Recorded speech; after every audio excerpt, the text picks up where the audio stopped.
जी हाँ, नमस्कार। आपका जनहित न्यूज़ पर हार्दिक स्वागत है। आदमपुर उपचुनाव में बड़ा उलटफेर होने की बात कही जा रही है, जिसमें मुख्य तौर पर मुकाबला भाजपा और कांग्रेस के बीच में है। लेकिन कुलदीप बिश्नोई के समर्थक ही भव्य बिश्नोई को ले डूबने वाला कार्य कर रहे हैं। जी हाँ, इस वीडियो को शुरू से अंत तक ध्यान से देखिएगा। चैनल को जरूर सब्सक्राइब कीजिएगा। आदमपुर उपचुनाव में का बिगुल बच चुका है। एक तरफ जहाँ कांग्रेस अपनी जीत का दावा ठोक रही है, तो भारतीय जनता पार्टी के प्रत्याशी भव्य बिश्नोई भी अब की बार 1 लाख पार का नारा दे रहे हैं। लेकिन आपने 2014 का लोकसभा चुनाव और 2019 का लोकसभा चुनाव देखा होगा। चाहे कुलदीप बिश्नोई व उसका परिवार किसी की भी पार्टी से हो, लेकिन उन्हें हार का सामना करना पड़ा था। कारण था कुलदीप बिश्नोई का जो पहले वोट बैंक होता था, पहले जो उनके कार्यकर्ता होते थे, वे कार्यकर्ता खत्म होते हुए गए। बस अब दिखावे वाले कार्यकर्ता रह चुके हैं, जो कुलदीप बिश्नोई और भव्य बिश्नोई के सामने अपने आप को बड़ा साबित कर रहे हैं, लेकिन धरातल में कुछ भी कार्य करते हुए नजर नहीं आ रहे हैं। और इस चुनाव में भी ऐसा होता हुआ नजर आ रहा है। इस चुनाव में भारतीय जनता पार्टी 2 भागों में बटी है। एक जो कुलदीप बिश्नोई का निजी जो समर्थकों की एक फौज है वो, और दूसरी तरफ भारतीय जनता पार्टी के संगठन के लोग हैं। कुलदीप बिश्नोई के जो निजी समर्थक हैं वो अपने गांव में किसी प्रकार से कोई भी चुनावी कैंपेनिंग नहीं कर रहे हैं। कोई किसी प्रकार से लेना देना उनका नहीं है। वे सिर्फ कुलदीप बिश्नोई और भव्य बिश्नोई के सामने ही हाजिरी लगाते हैं और अपने आप को कुलदीप बिश्नोई का सबसे बड़ा समर्थक साबित करने में बस जुटे हुए हैं।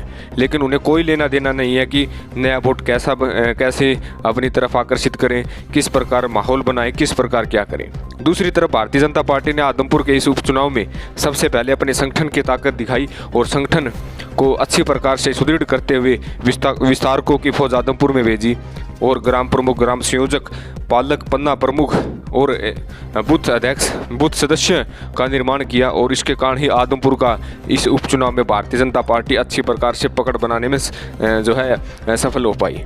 लेकिन एक बात तय है कि इस इलेक्शन में साफ तौर पर देखा जा रहा है कि कुलदीप बिश्नोई के समर्थक भारतीय जनता पार्टी के संगठन के जो लोग आदमपुर में कार्य कर रहे हैं उनकी सहायता नहीं कर रहे हैं। वे अपने मन मर्जी के कार्य कर रहे हैं, बल्कि कुछ टिप्पणी ऐसी कर रहे हैं जिससे भारतीय जनता पार्टी के संगठन के लोग उनसे नाराजगी भी व्यक्त कर चुके हैं। अंदर खाने वे कुलदीप बिश्नोई से नाराज भी हो चुके हैं।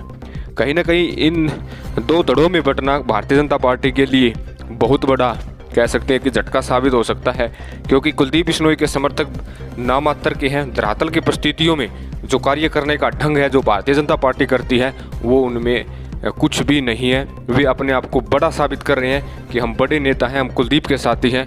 भारतीय जनता पार्टी से उनका कोई लेना देना नहीं है और न ही भारतीय जनता पार्टी के जो कार्यकर्ता, जो पदाधिकारी जो आदमपुर में डटे हैं, उनकी सहायता भी जो है नहीं कर पा रहे हैं। तो कहीं ना कहीं इसका खामियाजा कुलदीप को और भव्य को भुगतना पड़ सकता है और इसका पूरा फायदा कांग्रेस पार्टी भी उठा सकती है। तो आपका इस विषय में क्या कहना है, कमेंट करें, चैनल को सब्सक्राइब करें। धन्यवाद।